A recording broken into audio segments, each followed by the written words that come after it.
Welcome to the Meta Woman podcast. We address the issues, opportunities, and challenges facing women in the development of the Metaverse, the biggest revolution since the internet itself. Every week, we bring you conversations with top female talent and business executives operating in the gaming and crypto industries. Here's your host, Lindsay the Boss Poss. The Meta Woman podcast starts now. Hello, and welcome to the Meta Woman podcast, part of the Holodeck Media Podcast Network. I'm your host, Lindsay the Boss Poss, and from struggle to success, we're covering it all. To our returning listeners, thank you so much for tuning into the show week after week. It means a lot to me. And to our new listeners, welcome. I hope you enjoy. I'm really excited to introduce today's guest. I've been really looking forward to this conversation. After initially meeting this person, it's just been so wonderful to dig into their background a little bit and learn more about what they do. So today on the podcast is Neda Whitney, Senior Vice President and Head of Marketing for the Americas at Christie's, which is so cool. Neda, welcome to the show. Thank you so much for coming on. Oh, it's so exciting to be here. Thanks for having me, Lindsay. Yeah, just to start off, I would love for you to give the audience a bit about yourself and your background. I know we share common career paths with both work in telecommunication and sexual health education, and then we both made the jump into tech somehow. So I would love for you to detail kind of how you got to where you were and what you're passionate and excited about. Yeah, it's not the most straightforward path into the art and auction world, I will admit. I spent the first 20 years of my career in advertising in New York, San Francisco, London, and Paris. And I started in San Francisco at some really traditional and wonderful branding agencies like Interbrand, and made my way to New York and realized I was a New Yorker through and through and worked at multiple agencies in the city. I then met my boyfriend, now husband, and we moved to Paris together. And I worked in Paris and London for a bit. And my last stint was at an agency called RGA. It's an amazing blue chip digital agency. And I got the absolute pleasure and delight on working on such a variety of different kinds of businesses. And I think one of the most thrilling things about working agency side is if you do it right, you get to solve some of the most interesting brand problems out there. And you get to learn so much about different industries. It's kind of like you're a SWAT team that Black Ops parachutes in and they're like, this is a problem that we either don't want to tackle or don't know how to tackle. And they like call in the agency and you go in, and I did everything from helping ESPN think about the redefinition of sports fandom to, you mentioned sexual health and wellness. I worked with Planned Parenthood, which was an absolute gift and privilege, on thinking about how to address the sexual health deserts in Middle America and how to get that information in the hands of young women and non-binary teenagers who really needed answers that weren't just gossip and resources that weren't vetted. So we created a sexual health and wellness chatbot and used technology for good. I had the opportunity to work on augmented reality. I got to help Uber think about how to create loyalty apps for both drivers and riders, which were really different communities that were incentivized by really different emotional loyalty triggers. So such really different amazing projects. I got to work on Tiffany and L'Oreal and a whole gamut of projects. And I ended my career at RGA working on the Verizon business and launching iPhones with them and working on Super Bowl campaigns. It was my first foray into the Metaverse way back in the day in 2019 and 2020. And then I got a call from the team at Christie's. And I've been thinking of going client side for a while.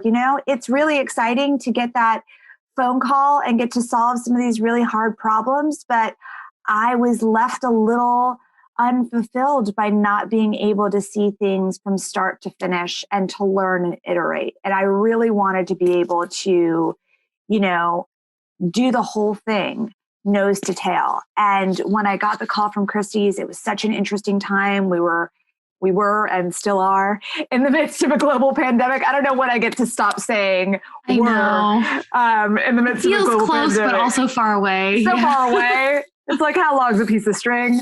But it art and auction is a very IRL scenario. You know, everyone's seen those iconic scenes of people raising the paddles and bidding and the frenzy in the phones, room, and that's the what phones and people, you know, raising the numbers. And you want to see art up close, especially when you're paying millions of dollars for it. And we don't just sell art. We sell diamonds, we sell dinosaurs, we sell sculpture, we sell all sorts of amazing things. But the devil's in those details. So how do you take that experience and how do you translate that into a digital world when that's the only option you really have? So it was such an interesting time to join the business. It struck a chord for me. You know, I've marketed so many things in my career, but the gift of being able to market these truly priceless, one-of-a-kind objects is a gift I wake up every morning thankful for. It's so cheesy to say, but it's the honest truth. So here I am a year and a bit later, fully immersed in the world of art and auction. And that world of art and auction has taken me so many unexpected places. You know, I think I came into it thinking, well, the pace might be a little slower, but maybe that's a welcome change. And I was so unimaginably wrong about the pace being slower. 3 months after I joined, we sold an NFT for the earth-shattering, record-breaking price of $69.3 million. It was the NFT price heard around the world that started kind of a tech rocket ship in the art world, which was really exciting. In March of this year, we announced a Marilyn Monroe that we are selling this May in New York at Christie's. That is estimate on request, but in the region of $200 million, which will be the most expensive estimate for a painting of the 20th century ever on record, and is poised to perhaps become the most expensive painting ever sold at auction. It's been a year and a bit of record-breaking moments and fast-paced moments, and I wouldn't change it for the world. Those are some stories. There's a lot to start with. I do want to point out that when you said, oh, I realized I was a native New Yorker through and through. So funny, because I have the exact opposite experience visiting New York. I'm like, I am a New York City visitor through and through. Yeah. New York is, I like to say it's Marmite. You know, you either love it or you hate it, and you know right away. There's no ambivalence about New York City, and I happen to love the flavor. Yes, Marmite is a good comparison, where it's like every once in a while you think, oh, maybe I'll try it again. Maybe it'll be different. And then you try it and it's not different. But I keep trying anyway. That's so funny. Well, there's so much to dig into there. One thing I want to talk about is Christie's pivot to online, just because I read a statistic that said that during 2020's One Sale, which I believe is, kind of the big event of the year for Christie's, if I'm not mistaken. So the One Sale was a sale that we did in 2020. It was the first of its kind. It was a global relay auction between New York, London, Hong Kong, and Paris. And it was a massive virtual undertaking for us. That's what I was reading about, is that 50% of the works that were auctioned were sold without the buyer even having seen them, which is I would imagine a big shift in the way that the auction business was run. So can you just tell me what things that you all are keeping moving into the future about the virtual auctions, what you learned, what is maybe an improvement over the in-person experience, or what is I don't know what the word for opposite of improvement is, but a deprovement in the virtual experience, or as we sort of maybe emerge from the pandemic, like what are you keeping? What are you getting rid of? How are you using virtual experiences to supplement your in-person stuff as it picks back up? It's a great question, and it's a great luxury to have, right? Because we've learned so much from the data that we've received, and the data we've received is shocking in so many ways. And I am a firm advocate of digital, but even I was surprised by the adoption of our client base and how many of our clients are really comfortable with the digital tools and services that we've offered, how many of them are engaging in online auctions, how many of them bid and transact online, because we're talking about really high price points. When you talk about the One Sale, those objects are millions of dollars. They're not a lipstick. They're not, a pair of shoes. They are priceless works of art. And that takes quite a leap leap of faith. And I think some of that leap of faith is the 250 plus years of reputation that Christie's has established. And, the ability to have seen a lot of these works of art up close in museums before they reach our hands sometimes. So what can I say? I think what we've learned is the optionality in digital has been a true additive experience for our clients.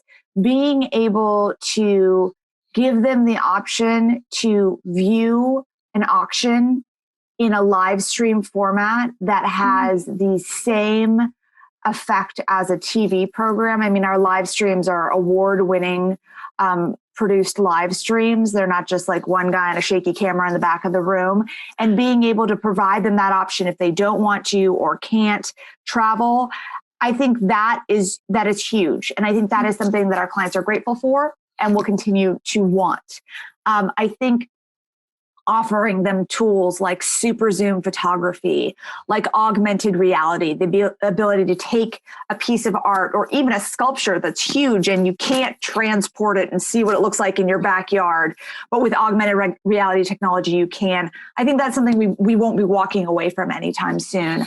I think we've learned that e-catalogs actually are really valuable to our clients, and from a sustainability perspective are really important to our corporate goals. We don't want to be producing some of these heavy bound books that are behind me that we used to produce all the time, because there are implications on, the world that we don't want to continue to perpetuate. So we've tried to move to a digital catalog format, which has worked quite well.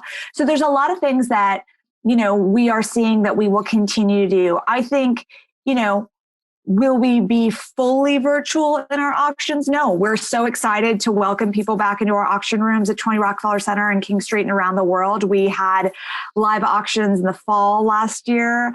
They were so much fun to go to. I'm looking forward to our live auctions in May in New York this season. We had folks in our auction rooms in, London earlier this year. So I think there's definitely going to be a hybrid approach where we use digital technology to be additive to the IRL experience instead of replacing the IRL experience. Gotcha. Well, I hadn't thought about, I feel like as if I personally get lost a lot in the VR side and have lost touch with what's exciting about AR, but the ability to visualize things before you purchase them in home is really special. I mean, that's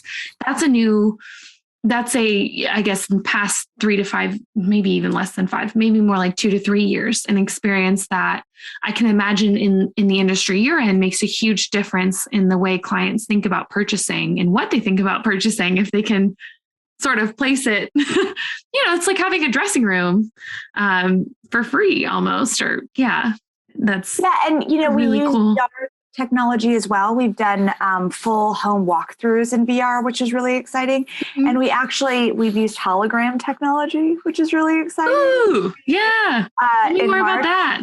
In March, we had a Frenzies NFT sale where we had the proto hologram machine here in 20 Rockefeller Center. And so people were able to see the NFTs kind of come to life in 3D via hologram technology. So we're always, people think an auction house and they think, 255 years old and they think, we're not going to be keeping up with the times, but we're really pushing that envelope from a technology perspective.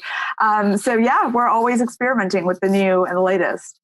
Yeah. So speaking of, I would love to hear more about how you moved into NFTs and the Beeple sale. And that was obviously record breaking and got a lot of news, which I think a lot of the news, it was mixed, right? It was good and bad with a lot of people who are fairly resistant to the idea of NFTs and digital ownership. But how are you all thinking about it? And on your side, are the people that are coming into the auction houses, I'm imagining that they're excited about it, which is a good indication that eventually the negative press will subside and digital ownership will become more of a thing in the common vernacular. But I would just love to hear about how you all got interested in NFTs. How did that happen?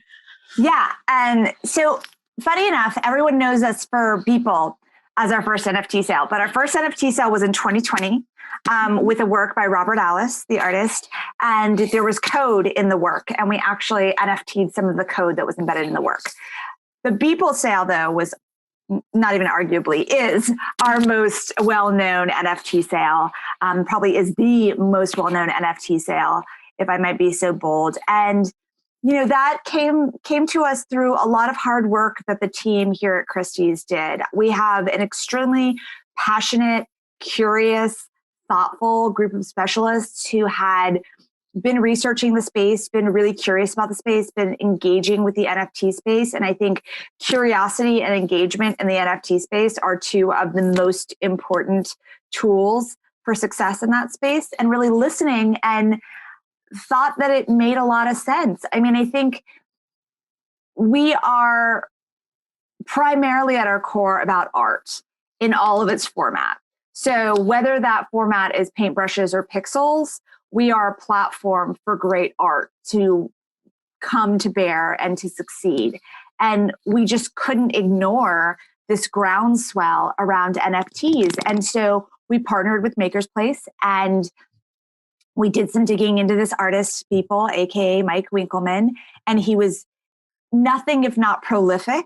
I think his first 5,000 days is an opus where he, created artwork every day for 5,000 days. And not only that, but then to put that artwork out there into social media, which is notorious for abject criticism, and kind of bare your soul out there and let people critique you anonymously. I have no idea how he does it. He must have the thickest skin of all of us.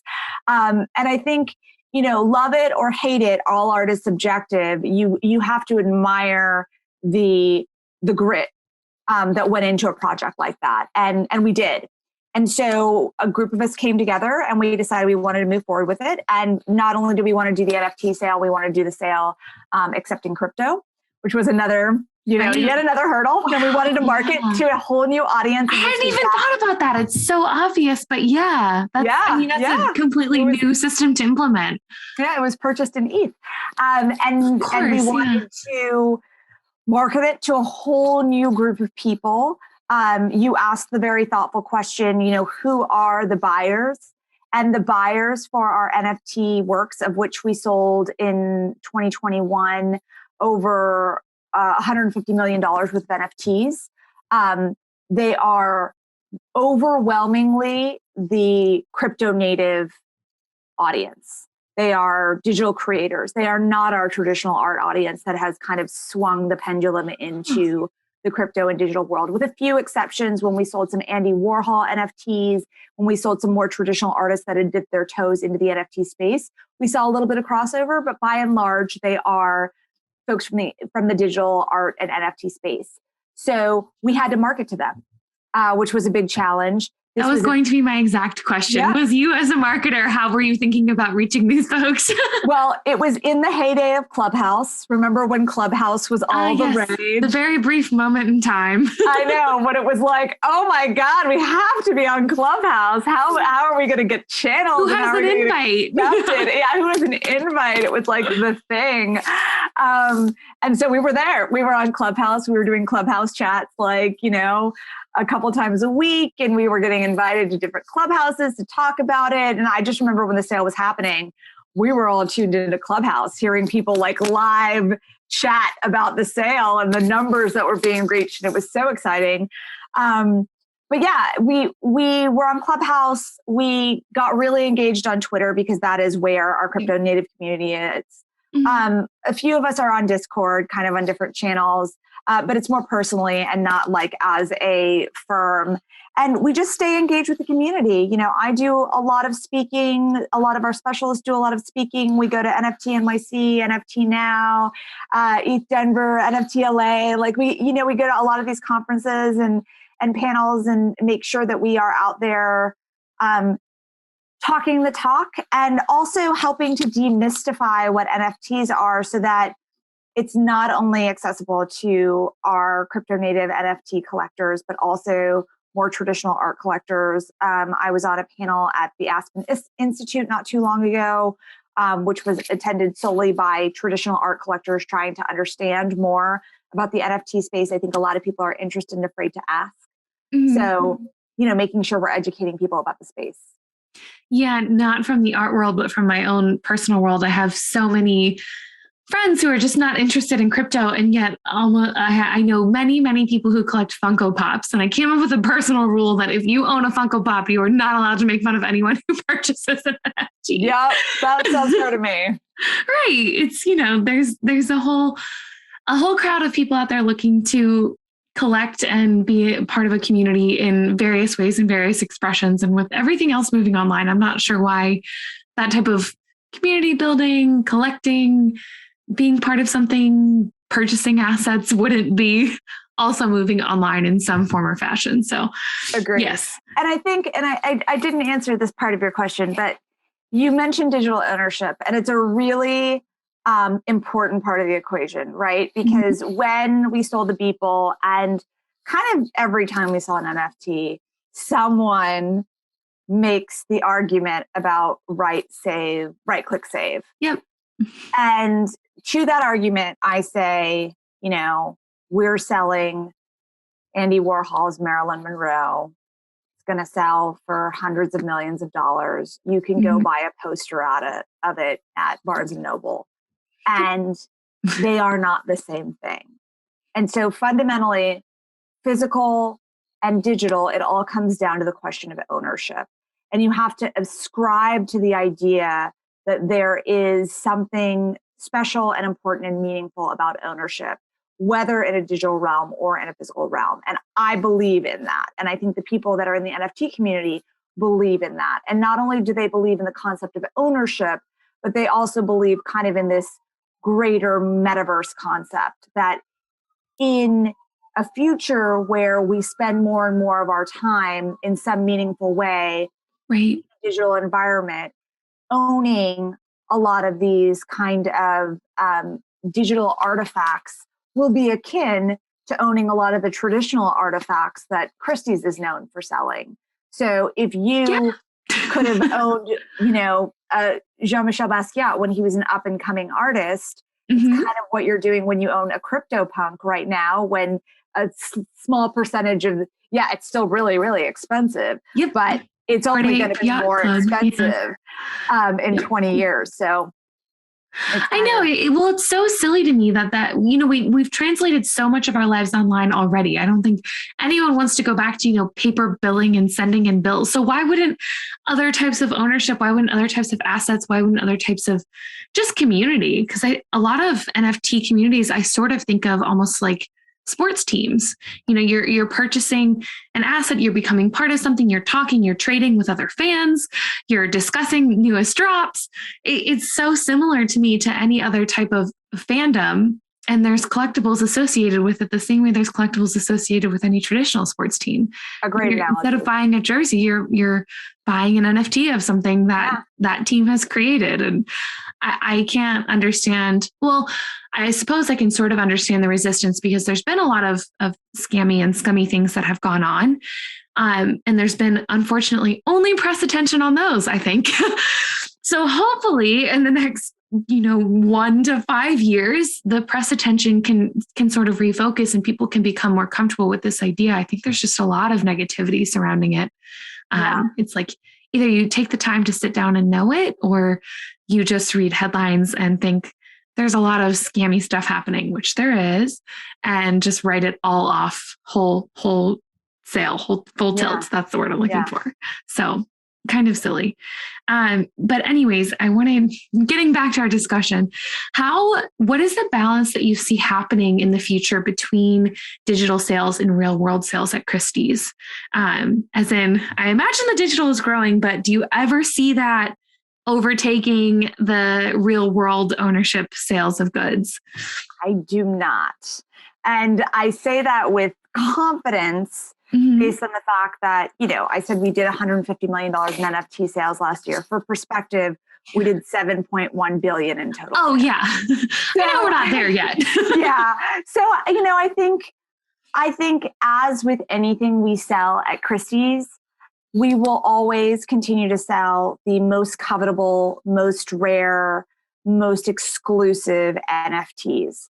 And I expect that will still keep us somewhere in the realm of that $150 million mark for the foreseeable future. I'm not, if I had a crystal ball, I wouldn't be sitting here. I'd be sitting on my private jet somewhere or on my private island somewhere.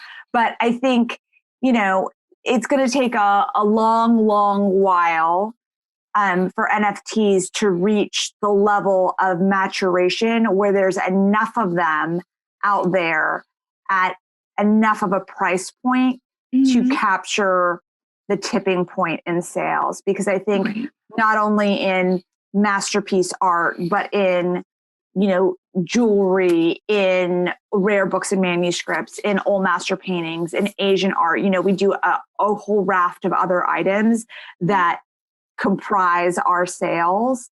And so I think, to put into perspective, that $150 million in NFT sales could be one painting in an evening sale for us at this level. So it's a lot, but it's also a little sometimes. Right. Well, that's what I'm wondering when I agree with you. I think it's going to be quite a long while before digital ownership surpasses real world goods. I just wonder how quickly or slowly that is going to grow into a easily noticeable when does it reach the 1 billion mark or the 2 billion marker? Well, listen, what I would say is I think there's don't quote me on this, but I think there's quite a large amount of sales. I want to say over $1 billion of sales being transacted on the other platforms like Nifty Gateway, OpenSea, and the rest of it. So I think digital ownership is quite a expansive marketplace.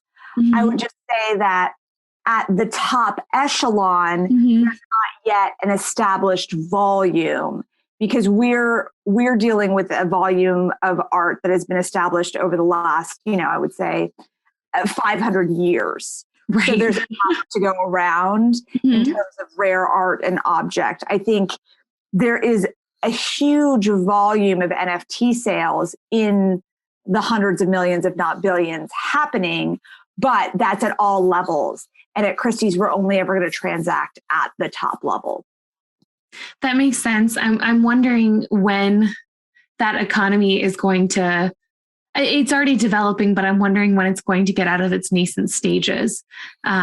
Just because we also have a lot more people who are a lot more connected in ways that are conducive to building an NFT economy, more so than, we've talked about 500 years, but there wasn't necessarily a huge cadre of highly talented artists either. You were talking about maybe the top 0.2% of art and artists out there.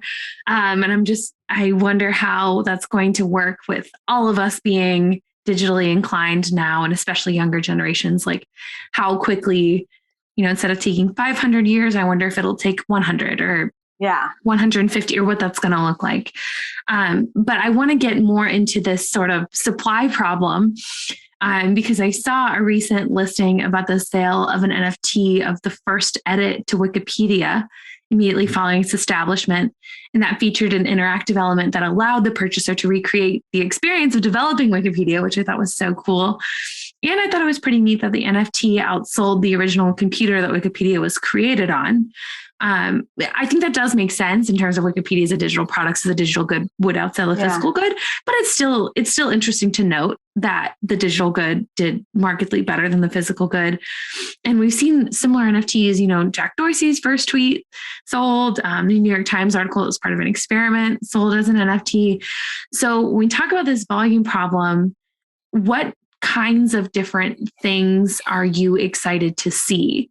So we definitely have art and artwork as a type, definitely have this sort of like, I don't know exactly how to call it, but tech bookmarking. That's sort of a type of NFT. But are there any other ones, partners with luxury fashion brands or I don't know, anything? Is there anything out there that you think like, oh, I can't wait until this sort of becomes a digital good? Or I'm really excited to see the way this digital good develops. Yeah, that's a great question. So we sold that NFT of Wikipedia for $750,000, and that was a big one. It was really exciting. So cool. What I can't wait to see NFT'd is my COVID vaccination card. So true. Insane that I carry around little scraps of paper everywhere. It's like everyone has that important paper drawer where it's like your social security card and like it's like do not laminate, but we all like, live in fear of losing it. And it's like my marriage certificate, my kid's birth certificates, like, all these forms that are just like tattered pieces of paper that I usually end up having to pay the government to issue me a new one because I've lost it, lives in our special paper drawer. Mm-hmm. I can't wait to see all of those become digital goods on the blockchain. I think there are a number of different applications out there that we haven't even scratched the surface of. We sold last year our first luxury NFT that was in the form of an NFT of the bulletproof vest that Kanye West wore during his live performance of his Donda album. So we toe into that space. But I see luxury brands are really leaning into the metaverse, specifically when it comes to gaming, because there's already user behaviors built in there, right? In gaming, people are already really comfortable with the purchase of goods and services in gaming. They're really comfortable with the idea of skins in gaming. And so to be able to kind of like up level that into a luxury skin makes total sense. And I think luxury brands are starting to catch on to that. There's like going to be a metaverse arm to Fashion Week. Yeah. There's lots of experiments going on that I think will be really interesting. There's been lots of great applications for sports fandom and sports memorabilia and NFTs. What am I think for me, I'm most looking forward to the utility aspects of it. I love that answer. Yeah. I think, like there's fun stuff out there and like, yay. And I have like some NFTs in my wallet that have kind of promised this ongoing membership aspect that it's like, once you have access to this initial token, kind of all of our drops and subsequent builds, you will have access to. And that's exciting from like a kind of like mystery grab bag perspective. And like I'm part of a community and I don't really know how it's going to evolve, but I've bought into it. That's exciting. But utility, like give me something that instead of holding like all these membership papers, I can just have it on the blockchain and never have to think of it again. That's what will make this girl happy. That's so funny to me because one of the things that I worked on, one of the people that I talked to at a previous job was about car titles and putting them on the blockchain to make the sale and transfer of cars significantly easier for everyone involved. So yes, I also am looking forward to the utility aspect. Yeah. One of the early people that I followed who started really talking about the NFT space in 2019 mentioned the exact same thing about marriages as well. Imagine recording your marriage on blockchain instead of having to send in a marriage license. So yes, I do think that there is a huge practical side that is untapped. And I heard someone describe this as what could be considered a boring transition into Web3, into how we think about our online presence and to how we collect and use digital goods should be probably a little bit more boring than the current news suggests. I agree. But I, like you, hope that all those practical matters that can be addressed by this technology begin to get addressed by this technology. I want to backtrack for just a second, though, because we had a previous call where you talked a lot about your work ethic and where your background, your family, where you came from, and how it made a big impact to you to think about you being in the position you're in and being a role model for other younger girls and women who may not have always seen people who looked like you. And I know that you mentioned that you didn't see very many people that looked like you in the positions that you have been in and will continue to be in. But I wanted to address that really quick because this is the Meta Woman podcast. So I wanted to just ask you what it's going to actually look like. We have all this future tech, all this exciting stuff, but how are we going to make sure we start truly diversifying the workforce at all levels and getting more role models in there and getting more people involved? Yeah, I mean, it's so important, Lindsay. And I think my parents were immigrants to this country. And, I think that is such a special journey and such a special part of my story, and a part that I always tell people I am, I just celebrated the Persian New Year in March, and I celebrate my culture. And it's something, I have 2 young girls that I'm going to raise them with as well. And I take pride in that. And I want everyone from any walk of life, whether it be cultural diversity, whether it be, gender diversity, whether that be, whatever it is and however you identify, to feel like there's a path for you and to feel like you have an authentic place in leadership. And so for me, I heard someone say it so beautifully. I was on a panel for International Women's Day. And the woman on the panel with me said, it's important to model messiness. And I could not agree with that more. I think it is not something that we can just pretend that our lives fit into these neat little boxes, and that I'm work Neda, and that at home I'm mom Neda, and I'm wife Neda, and I'm Iranian American Neda, and I'm, all these different versions of Neda. I am all those versions of Neda wrapped into one ball. And I think I'm at my best when all those versions of Neda come to the party. And so I try and be as authentically me as I can. And I try and encourage those around me to be as authentically them as they can by modeling that messiness, by saying, you know what? I gotta go. I told you I need to leave this podcast a few minutes early because my parents are in town and I want to go show them the gallery downstairs. And that's really important to me. So I gotta go do that today. And, I'm going to be really excited about that and proud about that. And some days I need to leave a meeting early to go pick up my kids because I need to show up as mom Neda.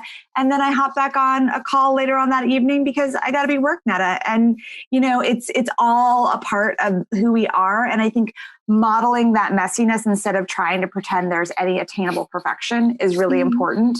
And then I think when you see those women around you, letting them be comfortable and confident with them, talking about that messiness, and then also celebrating them and promoting them. Like, I don't just want to high five ladies. I want to give ladies raises. I want to give ladies opportunities. I want to give ladies speaking roles. I want to give ladies all of those great things that people saw in me that helped me get to where I am. I want to give those opportunities to people, because it's one thing to say, I celebrate you, but it's another thing to say, you know what, I'm going to sit this pitch out and I'm going to pull my colleague into this pitch because she's got a really powerful voice. And I know that if you guys see that, you will see her in a different light. And that's actually doing something with my voice instead of just saying she's great. Yeah, I think that's so important. I think it's important too, because unfortunately we do sort of carry the burden sometimes of forcing attention onto our female colleagues, and especially women of color. This is a theme that's come up over and over, but it does take bravery for people to look and listen to people who don't look like them. It takes bravery to step outside of your comfort zone, and it takes the wherewithal to realize when you need to do so. And sometimes having that extra push of, look at this person, pay attention to them, is the push that's necessary. So yes, I love the idea of standing up for women. And I hope as we move into more of a metaverse and NFT and VR and AR, all those spaces, that we can have more women creators and collaborators and in positions of power and all of that. Well, with in mind, I know you have to run soon, so I'm going to just quickly summarize our conversation. We started with an awesome discussion about how Christie's has moved into online. Just so cool.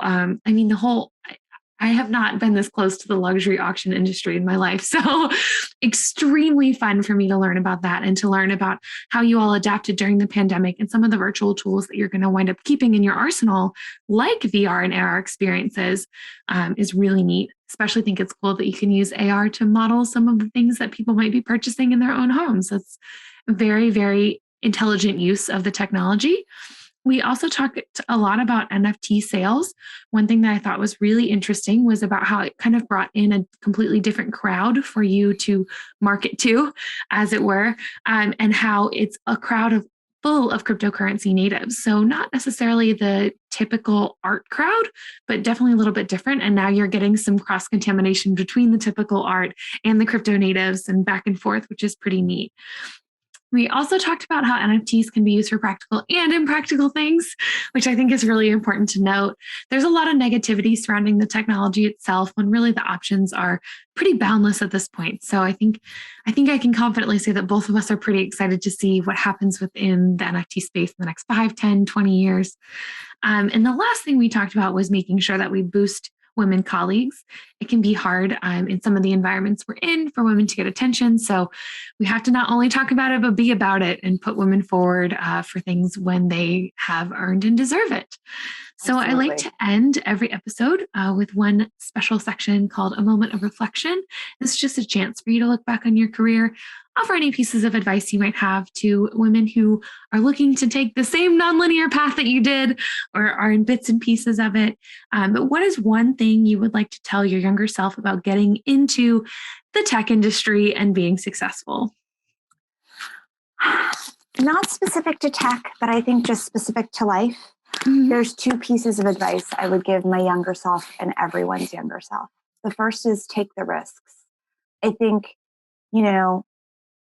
women tend to be more risk averse and we tend to take the safer path, myself included. And there's lots of rewards in the risks and you do regret the risks you don't take. And right now I see so many different and interesting paths to success. If you take NFTs, for an example, that is not a linear and traditional path to financial success. But those who are taking those risks are finding oftentimes success in it. And I want those risk takers to also be women. Much like the traditional art world, it is a highly white male world in the NFT space. And so there are so many lovely female-led projects, Yem Karkai from World of Women, Lisa from Boss Beauties, Barbara LA from Flower Girl NFTs. There are amazing projects out there, but they are few and far in between, and we need more female voices. And NFTs or whatever it is, take those risks. And the second thing I would say is you are the CEO of your own career. No one is going to be a better advocate for what you need than you are. So anytime you can, speak up for yourself, ask for the raises, ask for the opportunities, have a voice at the table. You don't ask, you don't get. And, I think it is really important to push beyond that discomfort of an initial ask into an uncomfortable conversation that can result in a better opportunity, more pay, more chances, more ways to grow, or at least the acknowledgement that you're ready for that next step. And it's really, really important to be a vocal advocate for your own career because no one else out there is going to do it for you as well as you can do it for yourself. There might be people out there advocating for you, but no one's going to do it for you better than you can. So be your own CEO. I love that. Thank you so much for coming on. Where can people find you, follow your work, follow Christie's? My Instagram handle is super complicated. It's my maiden name. It's at Namiranian, Namiranian, but that's where all my good content is. And I would love for anyone to follow me there and see all the great stuff we do at Christie's, see all the great stuff I do with my fashion and my girls and my life. And that's where all the good stuff is. And please feel free to DM me. I'm always happy to grab a coffee or have a chat with anyone who's trying to find their path. Oh, thank you so much. For all of our listeners, be sure you leave those 5-star ratings and reviews. Check out other Holodeck Media podcasts, including Meta Business and the Business of Esports. I'm on Twitter, Instagram, and LinkedIn at Lindsay Poss. And you can catch me Wednesday nights on the Business of Esports Live After Show. This podcast will be in your feed every Tuesday. We'll see you next week. Thanks for joining us here on Meta Woman. Make sure to subscribe to this podcast everywhere you get your podcasts, leave a 5-star review, and tell your friends, family, and colleagues all about us. Also, make sure to follow Meta TV on all socials to get more of the best Metaverse content anywhere. Tune in every week for another episode of Meta Woman.